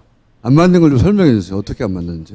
예, 부정한 청탁이 있었느냐 여기 관해서 명시적, 묵시적 모두 불인정. 예, 1심에서는 묵시적인 부정한 청탁이 있었다고 봤는데 항소심에서는 묵시적인 것도 없었다라고 하면서 논거를 이렇게 되고 있습니다. 이 논거 1번은 뭐 이게 동의는 할 수 없지만 재판부가 그렇게 봤다니까 솔직히 법적으로는 할 말은 없는 부분이에요. 왜냐하면 증거가 없다니까. 근데 2번이 재밌죠. 이게 계속 나온 얘기입니다. 일부 개별 현안들이 성공에 이르게 되는 경우에 이재용의 지배력배에 직접적 간접적으로 유리한 영향을 미치는 효과가 있었다는 점을 인정할 수 있으나 인정할 수 있으나 이게 뭐예요? 예, 승계 작업이 필요했다는 겁니다. 이래놓고 뭐냐면 거꾸로 결과를 놓고 평가할 때 그럴 수도 있다는 거지 원래부터 그랬다는 건 아니다라는 거예요. 이 씨부랄 진짜. 말도 말이 안 되고 글도 진짜 못 썼네. 다음에 여기가 재밌습니다. 박근혜가 승계 작업 추진에 가야 인식하고 있었다고 볼 수 없으므로 몰랐다는 거네. 그렇죠. 박근혜가. 왜 도와주라고 얘기했잖아요. 아니 신문만 보면 다 알 수 있는 거를 박근혜 도와주라고 몰랐다는 얘기했죠. 근데 저는 사실 이 부분은 이해가 가요. 인지 능력이 떨어지기 때문에 아니 근데 이거는 몰랐을 수 있습니다. 이거는 말이 안 되는 게 청와대에서 민정하고 시켰어요 다. 아니 경제수석실에서 이거 써줬잖아요. 써줬잖아. 고의가 밑에 나옵니다. 청와대 민정수석 비서관실에서 작성한 각종 보고서들, 예, 이게 승계 문제를 다루고 있었다. 이거는 뭐라고요? 추론해서 작성한 의견서에 불과하다. 추론해서 작성하여. 이 새끼들. 아니 추론해서 작성한 의견서를 하더라도 대통령이 이걸 몰랐다고 몰랐다는 증거는 안 되잖아요. 보고서를 만들어서 보고했는데. 그것도 그렇고 네. 저는 이제 이 판결에서 여기가 열이 받는 거예요. 그러니까 뭐냐면 대통령한테 민정수석실에서 보고서를 만들어 보고를 합니다. 근데 거기 솔직히 거기가 어떤 자리입니까? 객관적으로 나오는 정보들, 자료들을 가지고 대통령이 정확한 상황 판단을 할 수 있게 그렇게 해야 될 거 아닙니까? 공무원들이 국정으로, 예. 청와대에서 추론하고 그냥 그러니까 복잡하고 그러는 데냐고요. 그러니까 이거예요. 이 추론은 우리가 여기 지금 단어를 추론이라고 써서 그렇지 우리가 좋아하는 말 있지 않습니까? 소설 썼다는 소리입니다. 소설가들이 싫어해요. 누가 우병우가 아니 소설을 써도 그게 몰랐다는 증거가 될 수는 없잖아요. 왜 몰랐다고 하냐고. 보고서는 있는데 그게 소설이라서 몰랐다. 말이 안 되잖아요. 논리적 전개가. 그러니까 그거를 이것이 소설이니까 어차피 뭐 봐봐야 뭐 이런 정도로 봤다는 거죠. 포괄적 현안으로서 승계 작업을 하므로 개괄적이거나 광범위한 내용으로 인정된다면 방어권 확보에 현저히 곤란을 초래해서 부당하다라고 해서 무죄를 선고합니다. 앞뒤가 안 맞네. 앞뒤가 안 맞죠. 아니, 말이 안 되는 거 말이 되게 하려고 되게 힘드네요 이거. 근데 뭐하러 봐? 뭐로 시켜? 그러니까. 아예 시키질 말았어야지 몰랐다고 하려면 차라리 시킨 적이 없다. 그러니까 차라리 나는 바빠서 그런 건 보지 않는다. 라고 했으면 나을 수도 있어요. 아니면 이걸 시켰다는 증거가 없다고 말하든가. 아예. 씨발. 예, 이러고 나니까 제3자 뇌물 공여에 뇌물 수수에 관한 뇌물 공여가 날아가 버린 겁니다. 아예 통으로. 그리고 승계 작업도 없었다고 하니까 이 부분 뇌물 공여는 단순 뇌물 수수에 관한 뇌물 공여입니다. 뭐냐면 직접 최땡원 씨가 그죠? 최순실 씨죠? 최서원. 예, 최서원. 여기서 문제는 뭐였냐면 뇌물 액수가 어느 정도냐에 따라 이게 바로 다 횡령이 돼버리기 때문에 뇌물 공여는 액수가 많든 적든 법에 정해진 형량은 달라지지 않아요. 똑같아요.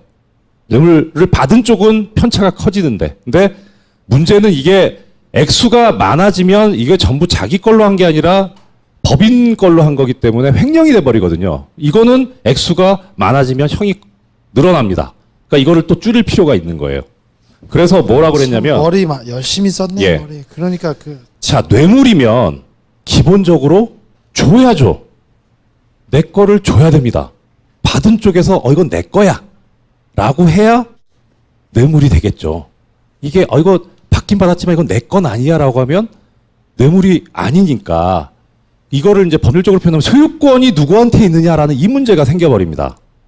그래서 삼성 측에서 치열하게 주장했던 게 뭐냐면 말의 소유권은 최순실이나 정유라한테 있는 게 아니고 우리 삼성한테 있습니다라는 주장을 계속합니다. 우리는 빌려줬을 뿐이다. 예, 빌렸다. 이 판결에 안 나오던데 얼핏 쭉 봤는데 뭐 다른 건 그렇다 치고 뭐 왜 이게 소유권이 안 넘어가는지에서 진짜 엄청나게 많이 써놨습니다. 판결문에. 그건 하나도 눈에 안 들어오고 제가 관심 있는 건 그거예요. 2017년 5월인가 1심 재판 중에 삼성에서 증거를 하나 제출합니다.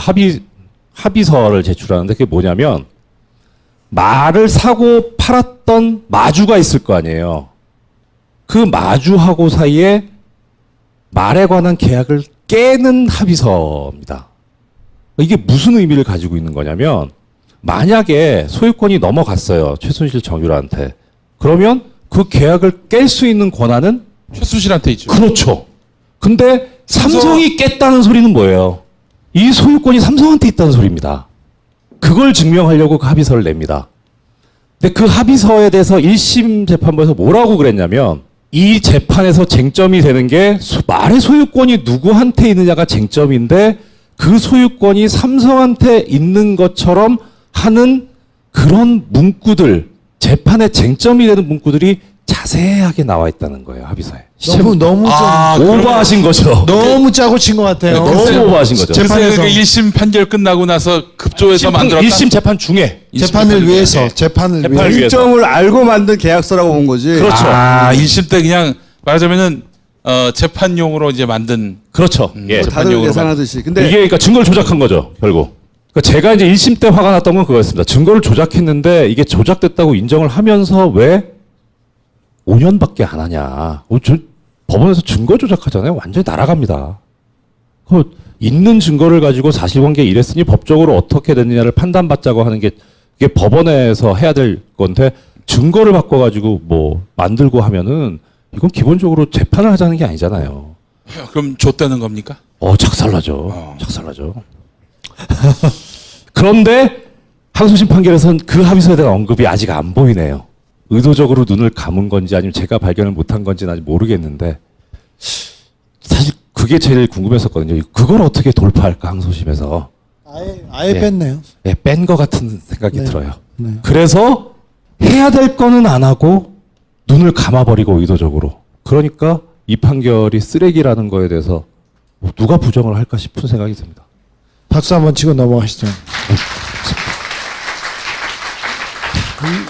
이렇게 또 판결에 대해서 판사들이 판결에 대해서 암묵적 합의가 있어요. 의사들이 잘못 진단한 의사를에 대해서 잘못했다고 이렇게 써내는 경우가 한 번도 없어요. 그 판사들도 마찬가지예요. 뭐 자기 판결, 누구 판결은 존중해야 된다. 이 말도 안 되는 이런 논리로 이렇게 얘기하는데 이런 판결문을 보고 쓰레기라고 하시는 진짜 판사님 존경합니다. 네. 또 법원 내에 계시죠? 김진동 판사라고. 김동진 판사라고. 김진동과 김동진은 굉장히 큰 차이가 있습니다. 예. 네. 공소사실 범행일시 실행행위가 특정돼 있고 이재용이 다른 피고인들에게 지시한 사항이라든지 공모에 관한 것이 특정돼 있다. 말이 좀 어려운데 검사가 공소를 제기를 합니다. 이 사람이 이런 죄를 지었으니 유죄 판결을 선고해달라라는 게 기소 공소 제기하는 거죠. 뭐 예를 들어서 피고인은 2018년 1월 1일 뭐 00시 30분경 뭐 서울 서대문구 충정로 벽가에 있는 벙커원 1층에서 탁자 위에 놓여있던 카메라 한 대를 가지고 이를 절취한 것이다. 이게 절도죄의 기본적인 양식입니다. 그러면 이제 그거를 만약에 제가 자백을 하면 모르겠는데 내가 이걸 다투겠다라고 하면 뭘 먼저 다투어야 됩니까? 1월 1일 날 그 시간에 난 거기 안 있었습니다. 딴 데 있었습니다. 이게 뭐죠? 알리바이입니다. 1월 1일 날 00시 30분 했다고 그러는데 1월 1일 날 01시에 그 탁자에서 발견된 조사를 해봤더니 지문이 발견되지 않았고 오히려 그 이후에 내 지문이 나왔다. 뭐 이런 식으로 하여튼 방어를 해야 됩니다. 이렇게 공소 사실이 재판의 전제가 되는 사실이 딱 특정이 돼야 한다는 게 형사소송법의 기본 원칙입니다. 이렇게 안 돼 있으면 방어권을 침해한다 그래서 공소 제기가 무효입니다. 공소 기각 판결을 선고해야 됩니다. 그거를 주장을 한 겁니다. 삼성 쪽에서. 지시나 공모 부분이 너무 이 개괄적이란 말은 두리뭉실하다는 소리죠. 그래서 우리가 뭘 어떻게 방어해야 될지 모르겠다. 그러니까 이 공소 제기 기소는 무효다라는 주장을 한 겁니다. 거기에 대해서 재판부가 이렇게 얘기했습니다. 범죄 성격이나 전체 범행 기간, 범죄 성격이라는 게 뭡니까? 뇌물죄는 기본적으로 은밀하게 벌어진다는 거죠. 그리고 이게 지금 제3자가 했을 때는 공모를 할 때는 뭐 예를 들어서 우리가 뭐 이렇게 모여가지고 범행을 저지르겠다라고 공모하면서 그거를 페북에 올리진 않잖아요. 다른 사람 모르잖아요. 은밀하게 벌어진다는 겁니다. 그러니까 이거를 자백을 하지 않는 한 이런 내용은 개괄적으로 표시하는 게 부득이하다. 어쩔 수 없다. 그러니까 그렇다고 해서 방어권 행사에 지장이 있었다고 할 수 없다. 그러니까 공소제기는 유효하다 이렇게 했습니다. 자, 지금 문제되는 게 뇌물 공여하고 횡령하고 위증 요 세 개가 지금 유죄가 선고된 겁니다. 결국 뭐 무죄가 잘못된 거는 뭐 그건 차치하고 일단 형량 부분 관련해서 뇌물 공여 관련해 가지고 양형위원회에서 이제 이런 형을 선고하면 좋겠다라고 권고하는 형이 있습니다. 형의 범위가 있습니다. 근데 뇌물 공여죄를 4가지 유형으로 보고 있어요. 양형위원회에서는 액수에 따라서 제일 중요한 게 1억 원 이상으로 보고 있습니다. 기본적으로 기본 선이 1억이지 않습니까? 예, 1억. 네. 얼마죠? 36억. 36억. 3천만 원 미만, 3천에서 5천 사이, 5천에서 1억 사이, 1억 원 이상 이렇게 4가지로 구분하고 있습니다. 그러니까 양형위원회에서도 1억 이상 뇌물을 준다는 건 사실 생각을 못 해요. 뭐 이렇게 많이 주겠어? 하여튼. 자, 1억 원 이상을 뇌물로 준 경우에 양형위원회에서 권고하고 있는 형량이 징역 2년 6개월에서 3년 6개월 사이입니다. 이게 1억 원 이상이에요.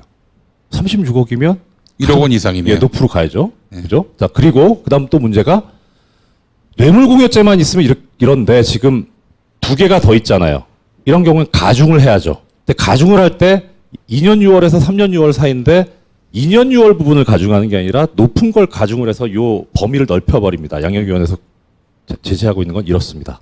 어떻든 요 가운데쯤 오면은 사실 또 막 제일 낮은 걸 지금 선고해버립니다. 그러니까 이제 정영식이가 판결한 것만 그렇죠. 보더라도 네. 이걸 보더라도 그 훨씬 높은 형량이 나올 수 있었다. 그렇죠. 이것만 가지고도 이렇게 해서는 안 되는 거죠. 게다가 이거는 실형 기준입니다. 실형 기준. 실형. 그래서 집행유예를 선고해버렸으니까. 그러니까 욕을 안 할 수가 없는 거죠. 본인이 쓴 엉터리 판결문에 인정된 금액만 가지고도 그 형량의 집행유예는 불가능하다는 거죠. 그렇죠. 예. 근데 좀 전에 그 부분에 관한 그 판결문을 보니까 다른 건 싹 빼버리고 그거만 써놨습니다. 유리한 요소로 소극적으로 응했다. 그거만 써놨습니다. 적극적으로 침울하게, 예. 침울하게. 잔잔하게, 예, 판사님, 잔잔하게. 예. 국정농단 세력의 피해자로 이재용을 이렇게 등극해놨잖아요. 등극시켰는데 이재용은 이 뇌물을 주고 뇌물을 뜯겼어요. 좋아, 피해자라고 해. 뇌물을 뺏기고 엄청난 이득을 받지 않습니까? 승계를 거의 완성시켰고 거기에 또 국민연금한테 피해를 주면서도 자기는 막대한 돈이 생겼지 않습니까?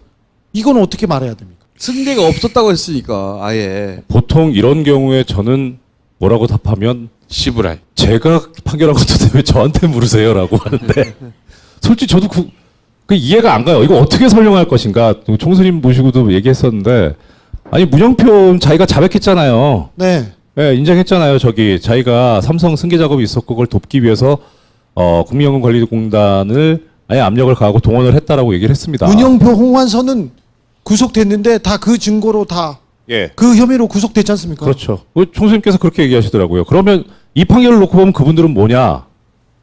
칼을 휘둘렀는데 칼 휘두르서 살아남고 칼만 호국에 동동 떠 있는 거예요 지금. 그리고 예. 문영표 씨는 박애주의자죠. 그러니까 인본주의자. 예. 삼성을 혼자 너무 걱정하다가 너무 걱정해서 다 해주고 나서 자기 혼자 감옥에 간 거야. 승계 작업도 없었는데. 그러니까 그러면 홍완선, 문영표는 지금 공징역 살고 있네요. 그렇죠. 그러니까 그 지금 좀 더 판결문을 꼼꼼히 봐야 되는 게 이분들은 종교에 기여해야 되는 분이에요. 수도원으로 보내야지 감옥으로 보낼 분들이 아니야 이분들은. 그 지금 대법원 판례 중에 뭐가 있냐면 확정된 형사 판결은 상당히 중요한 증거 가치를 가진다는 대법원 판결이 있어요. 그래서 설령 그 판결이 형사 판결이 잘못됐다고 하면 왜 이것이 객관적인 사실이나 진실과 맞지 않는지를 자세하게 써라라는 게 그 대법원 판결에서 요구하고 있는 겁니다. 그러니까 지금 말씀하신 문영표 씨, 홍화선 씨 이 판결 이것도 사실 있어야 되거든요. 근데 이렇게 아직 빡킹나면 어떻게 못 찾았어요. 그러니까 그 판결이 잘못됐다는 얘기가 있어야 돼요, 분명히. 그렇지 않고서는 이 부분이 설명이 또 안 돼요. 보통 네. 이렇게 빡킹나면 대법원 가서 어떻게 됩니까? 뭐 둘 중에 하나 날려야 되잖아요 그러면. 그렇죠. 예. 무형표까지 풀어주나? 근데 사실 이게 지금 판결문 구조상 날리긴 이게 훨씬 쉬워요. 그래요? 예, 훨씬 쉬워요. 그건 뭐 문영표 거기는 워낙 뭐 움직일 수 없게 돼 있기 때문에. 예. 정영식 판사는 2007년에서 2010년까지 서울행정법원 부장판사였습니다. 장상균이라는 태평양 변호사인데 이번에 이재용의 변호사였습니다. 그 사람은 2009년에서 12년까지 같은 행정법원 부장으로 같이 공판 과정에서 같이 있었던 분인데 이번 공판 과정에서 참여했습니다. 그리고 강문경 판사는 태평양 송우철 변호사하고 고교 선후배입니다. 이렇게 특정 관계에 있는 사람들이 변호사로 이렇게 변호사로 들어와서 재판을 치르지 못하게 돼 있지 않습니까? 그게 지금 예규상으로는 법원 내규상으로는 그겁니다. 저기 친인척 관계가 있거나 네, 고교 선후배거나. 저 동기거나 네, 그다음에 그러니까 연수원이든 뭐 학교 동기거나 여기까지입니다. 고교 선후배는 괜찮습니까? 예. 정영식 판사의 얘기입니다. 판결 내리기 전까지 이런 신상털이가 있을 거라고 예상했습니다. 판결이라는 게 형사든 민사든 불만이 있는 사람이 있습니다. 진 사람이 잘했다고 하겠습니까? 동아일보 인터뷰. 저는 조선일보 걸 봤고. 네. 동아일보하고 조선일보만 인터뷰를 했어요. 판사가 자기 판결을 가지고 인터뷰한 건 또 처음 봤어요. 저는 해봤는데 근데 사실 이 양반은 잘 나오지 않는 양반입니다. 한 번도 안 나왔죠. 예. 그러니까 이게 완전히 뭐 뉴스공장에서도 얘기했지만 벗었죠. 엄풀에 나서는 것까지 나섰죠. 그리고 웬만하면 진짜 이 고등부장들 인터뷰 안 하는데 차관급이거든요. 다른 부처들 차관급 보세요. 차관급이 나서는 거 보셨습니까? 고법부장은 차관급입니다. 그만큼 예. 대우를 받는. 대변인이 있거나 공보관이 나오죠. 근데 지금 그거를 무시하고 지금 직접 나온 거예요. 그러니까 이거는 본인이 요청한 게 아닐 겁니다. 조선동아에서 분명히 당신이 나와줘야 된다라고 했을 거고 그걸 승낙했을 겁니다. 그걸 승낙한 게 아니라 삼성이 시켰을 거예요. 그렇죠. 예. 그리고 그러니까 뭐 뒤에는 그대로 있는 거 아닙니까? 삼성이 부킹한 거네요 한마디로. 예, 그렇죠. 그리고 뭐 이거는 정확해 삼성이 주 기자님께서 더 잘 아시겠지만 아마 지금 어제 오후 지금쯤은 장충기 씨 책상 위에 언론사마다 우리가 당신들 들어가 있는 동안 이렇게 당신들한테 유리한 기사를 썼다라고 하는 스크랩이 쫙 쌓여가지고 있을 겁니다.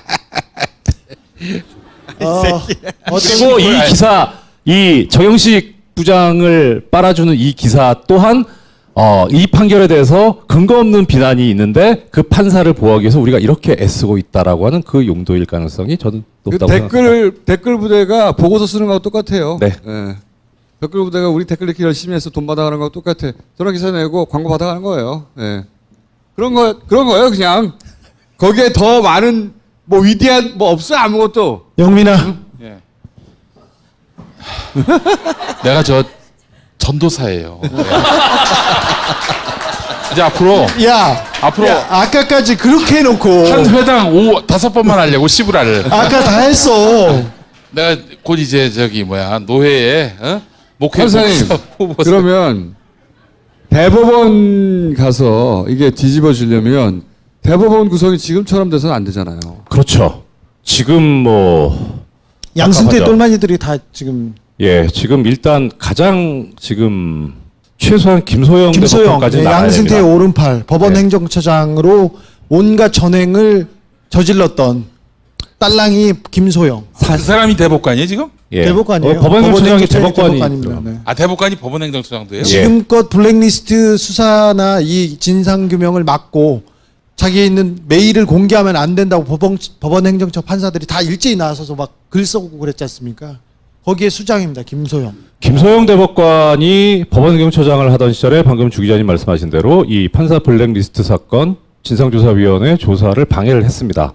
그리고 그 전에 그럼 그걸 만든 때 처장이 있을 거 아니에요? 그렇죠. 임정원 아, 그건 차장이고요. 차장. 예, 고영한 대법관이 지금 8월인가? 네. 임기가 그러니까 지금 8월이요. 8월 둘 다. 지금 저 예. 대법원장 포함해서 14명의 대법관이 있는데 그 중에 이제 올 11월까지 6명이 갈리는 거죠. 제 기억으로는 3명만 지금 기억하고 있는데 확실하게는 11월까지 예. 올 8월 포함해서 그리고 이미 문재인 정부 들어서서 양승태가 추천했지만 2명이 바뀐 상태고 그러면 6명에 2명, 8명 그래도 불안해. 우리 불안하지. 그 고위 법관 중에 손을 안 탄 사람이 있을까? 그렇죠. 제대로 된 사람들이 있어요. 그러니까요. 지금 이게 이정열 말고는 별로 없어요. 민간인 덜컥 사찰할 수도 없고 참 사실 저기 가장 지금 뭐 법원뿐만 아니라 다른 부처도 그러는데 아우성으로 들리는 소리가 좀 괜찮은 사람을 고위직으로 보내려고 해도 그 사람이 어느 정도 지위에는 있어야 보낼 수 있는데 지난 9년 동안의 이 썩은 세월 때문에 여기까지 사람이 가지를 못했다는 거예요. 그러니까 여기로 보낼 사람이 없다는 거예요. 괜찮은 사람들은 다 찍어 다 눌렀거든요. 배척당하고 그냥 괜찮은 완전히. 사람 다 눌렀고 그러면 과감하게 발탁해야죠. 네, 그렇지. 그러니까 뭐 2번, 3번 뛰어넘어서 바로 가는 거지 뭐. 그래야 지금 되는데 법원이- 그게 예. 어려워요. 법원에서. 대법관이 지금 시켰으면 하는 사람들이 사실 그렇게 많지가 않아요. 그러니까 하여튼 뭐 총수님께서 물어보셨는데 이게 열받고 진짜 화가 나는 판결입니다만 어떻게 보면 희망을 가질 수 있는 게 너무 망쳐놨기 때문에 그렇죠. 그렇기도 하죠. 예. 너무 망쳐놨기 때문에 2심 판결이 뒤집기고. 너무 개판이기 때문에 그 만약에 그 피고인들 중에 하나라도 실형이 선고됐으면은 구속 기간에 제한이 있습니다. 심금마다 1심은 6개월, 항소심, 상고심은 4개월. 4개월 안에 선고를 해야 돼요. 그 안에 하라는 게 6개월 4개월이 어느 정도 그 정도를 맞추라고 하는 거지. 뭐 아무렇게나 하잖아요. 저희 얼마 전에 1심 판결 받았는데 6년 만에 받았어요. 6년. 그러니까 지금 이 판사님 말씀은 뭐냐면은 지 멋대로요. 이재용이 이번에 풀려난 게 도리어 나을 수도 있었다. 왜냐면은 구속된 상태, 실형이 내려졌다면은 또 그 실형이 뭐 확정 판결이 아니기 때문에 구속 기간이 또 만료가 된단 말이죠. 그러니까 구속 기간 안에 3심 판결이 나와야 하고 그렇죠. 그렇다면은 지금의 이 적폐 6개월 안에 대법관들이 선고, 올해 6월 안에 선고가 돼야 됩니다. 그러니까 현 대법관들이 있는 한 사실 좀 불안하죠. 적폐 대법관들이 있는 데서 3심하면은 뭐 가차없이 2심을 그대로 인용하겠죠. 근데 네. 풀려났기 때문에 뭐 1년이고 2년이고 한참 지나서 해도 되기 때문에 그때는 적폐 판사들이 다 적폐 대법관들이 싹 갈린 상황에서 3심을 할 수 있다 이런 예. 말씀 아닙니까? 판사님, 예. 이재용에 대한 비리가 하나 터져요. 아주 중요한 비리가 터져서 수사가 막 돼. 그래서 추가 기소가 돼요. 그러면 이거하고 별개로 가는 건가요? 그렇죠, 별개죠. 이거는. 네. 박근혜하고 똑같습니다. 아니 그 뭐 깔 거 잘하세요? 있어요? 깔 거 있어? 알고 많지. 많아. 그래서 사실 그러니까 제 생각에는 이게 뭐 좀 업된 거를 약간 누른다면 길게 보고 박근혜 최순실까지 다 선고가 돼서 그게 대법원에 모였을 때 한 큐에 선고하면 좋지 않을까. 그러면 근데- 이게 앞뒤가 딱 아구가 맞으니까. 근데 그게 이제 저는 근데 좀 시간이 걸리죠. 그래서 지금 지금 고법 판결을 뒤집어 놨어. 판사님 근데 이런 말씀을 지금 하셨는데 네. 앞서서 일부 시간에 굉장히 나이브한 발상이다. 아, 저 양반이 저랬었어요. 예. 아니 뭐 나이브 할 수 있습니다. 근데 이게 법률가 입장에서는 뭐 그런 생각이 그렇게 들어요. 가는 게 법만 따지면 좋은 점인데 그러면 그 기간 동안 열심히 또 삼성은 작업을 할 거야. 한 사람 한 사람. 그렇죠. 예. 법관 한 사람 한 사람을 다 자기 편으로 그렇죠, 만들 거기 그렇죠. 때문에 네. 그 기간이 길어지면 그런 확률도 높아지만 삼성이 작업할 시간도 길어지는 거고 댓글 알바를 돌리는 시간도 길어지는 거예요. 그러니까 적정한 타이밍 끊어서 해야 되는데 저는 지금은 아니잖아요. 그 당장 하면 안 되는 거죠. 당연히 안 시간이 되죠. 그렇죠. 최대한 당장 그렇죠. 판사들을 바꿔야 되는데 이게 시민들이 눈을 부릅떠야 된다는 네. 거예요. 새로 판사 들어오는 사람이 누구고 정부도 부릅떠야 되는 거야. 네. 누가 들어오는지 감시하고 눈 좀 맞습니다. 뜨고 졸지 말고 계속 감시하고 삼성 뭐 하나 보고 용민아 졸지 말고 대법관 뭐 하나 보고 계속 쳐다봐야 되는 거예요. 용민아 여기 계시는 저 분들 그리고 이 방송을 보시는 분들 아마 네이버 들어가서 댓글 방어하시느라고 피곤하고 고생하시는 분들 아마 꽤 있으실 겁니다. 근데 이게 뭐 사실 저도 하면서 열이 받는 게 그거죠. 내가 지금 싸우는 상대가 사람이면 그래 씨 할 텐데 기계랑 싸우니까 열받잖아요. 내가 그래도 인격체를 가진 존엄성을 가진 인간인데 근데 그건 그렇더라도 뭐 누가 그렇게 쓰셨더라고요. 저도 그 글을 보고 좀 생각을 고쳐 먹었는데 예전에 이 댓글 알바들 시발단들이 올라오는 거는 그 비용을 뒤에서 국정원 특활비가 되고 있었다라고 하는 것까지 지금 나왔는데 지금 이런 상황에서는 그쪽의 루트는 돈이 말랐을 거고 아마 이제는 삼성이 아닐까. 삼성이 다 그렇게 생각해요 사실은 이제 네. 은근히 뭐 삼성이었나봐라고 삼성이 증거는 안 나오겠지만 계속 이 얘기는 해야 돼요. 삼성이 구구 숙골 이상한 단체에 돈을 대는 거를 그 증거를 제가 곧 공개하겠습니다. 네. 야 그거는 그냥 빵 공개해야지. 공개하겠습니다 말하면 어떡해. 아니 스트레이트에서 하려고. 아, 제 마지막 말씀으로 잘 보여. 그럼 파파이 저기 블랙하우스 줄게. 마지막 말씀으로 그러니까 제가 이 네이버에서 추비추 한번 누르고 하는 게 할 때마다 삼성이 소유하고 있는 불법적으로 사용될 우려가 있는 땅이 한 평씩 날아간다. 라는 마음으로 한 번씩 더 클릭한다고 생각하고 있습니다. 지치지 말고 많이 좀 해주셨으면 좋겠습니다. 근데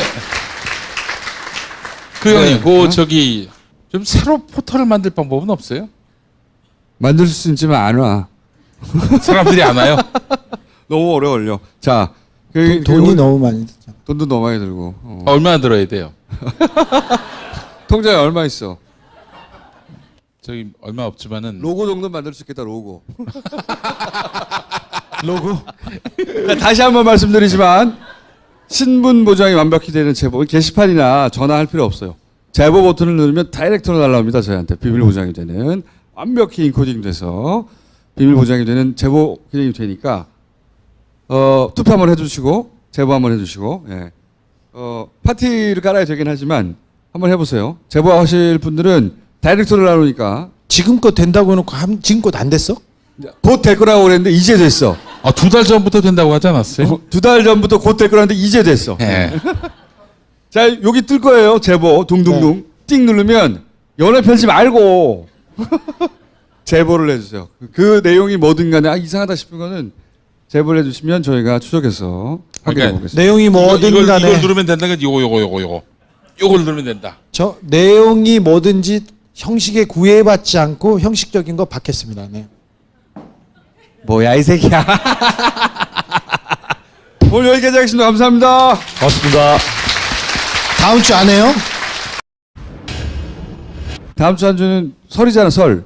아이고 쉰다 쉬어. 아주 정말. 그다음 설도 그 다음에는 올림픽인데 동계 올림픽인데 해야 되겠어. 그때는 해야지, 씨발. 왜? 안녕. 아니 오늘 이명박 얘기를 못했네. 아씨 이명박 어떻게 되는 거를.